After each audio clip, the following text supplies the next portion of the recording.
వివిధ పత్రికల్లో కానీ జరుగుతున్న సంఘటనలు తెలంగాణలో నికృష్టమైన ఒక రాజకీయ క్రీడ తెరలేపారు టీఆర్ఎస్ పార్టీ నాయకులు, మాజీ మంత్రి కేటీఆర్ గారి నాయకత్వంలో.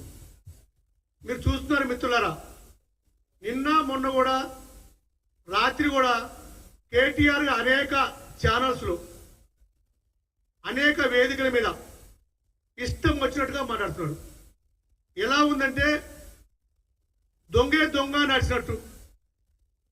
ఒక విషనాగు తన పిల్లలు తనే తిన్నట్టు. ఏ రోజు కూడా గత 10 సంవత్సరాల పాలనలో ప్రజాస్వామ్య పోగడలు కానీ రైతుల పట్ల ప్రేమ కానీ చూపించిన కేటీఆర్ ఈరోజు ప్రజాస్వామ్యం గురించి మాట్లాడుతున్నాడు. ఈ చిన్నదొర బయటకు వచ్చి పెద్ద పెద్ద మాటలు మాట్లాడుతున్నాడు. అవన్నీ నమ్మశక్యంగా ఉన్నాయా మిత్రులారా? గత 10 సంవత్సరాలుగా మీ పరిపాలనలో అవినీతి కంపు నిన్ను మాట్లాడుతున్నాడు. 11 నెలల నుంచి కాళేశ్వరం అన్నారు, విద్యుత్ అన్నారు, ఈ కార్స్ అన్నారు, ఫోన్ టాపింగ్ అన్నారు. అవును అన్నాం, నిజమే.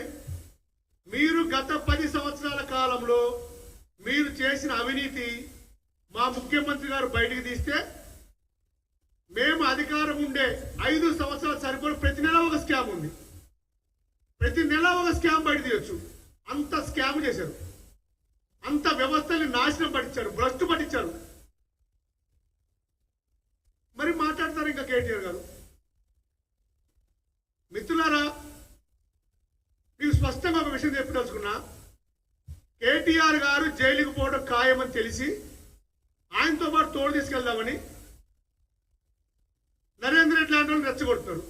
నిన్ను మాట్లాడతాడు ఇంకో మాట. ఏం మా నాయకుడితో మేము మాట్లాడొద్దా?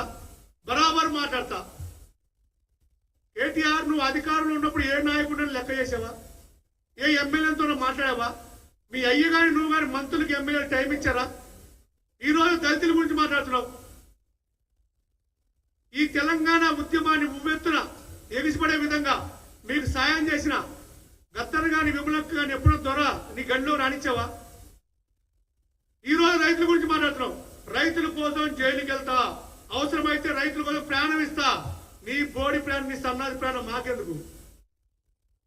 రైతుల కోసం ప్రాణం ఇచ్చే వ్యక్తివైతే కేంద్ర బీజేపీ ప్రభుత్వంతో రైతు చట్టాలను ఏ రోజున వ్యతిరేకించావా? రైతులకు బేడి లేని చరిత్ర కదా నీది. ఏ వర్గాన్ని పట్టించుకునే చరిత్ర కదా నీది.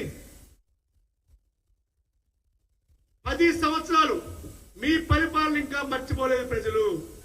10 సంవత్సరాలు మీ అరాచకాన్ని మర్చిపోలేదు.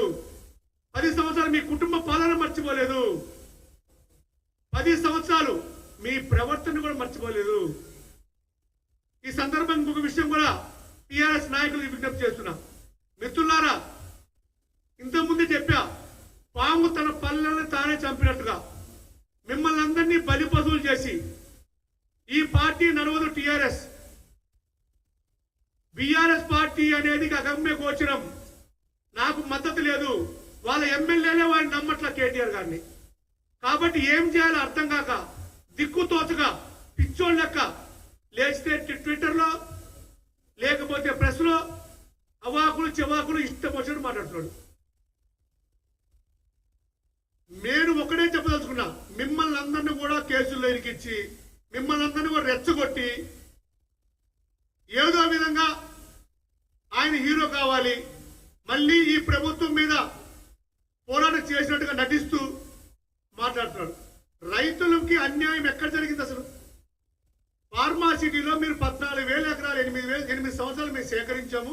ఫార్మాసిటీ బ్రహ్మాండం కట్టొచ్చు. అక్కడ అవినీతి లేకుండా చేశామని అంటున్నాడు కేటీఆర్.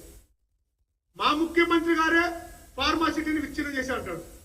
మేము చాలా స్పష్టంగా మా ముఖ్యమంత్రి గారు ఈ 11 నెలల్లో అనేక ప్రజావృత్తి కార్యక్రమాలతో పాటు ఫార్మా క్లస్టర్స్ ఏర్పాటు చేద్దామని, ఫార్మా విలేజ్ ఏర్పాటు చేద్దామని, గ్రీన్ ఫార్మా ఎక్కడ కాలుష్యం లేకుండా ఏర్పాటు చేద్దామని, నగరం నలుమూలలా ఫార్మా సిటీలు వస్తే ఉపాధి అవకాశాలు పెరుగుతాయని, అభివృద్ధి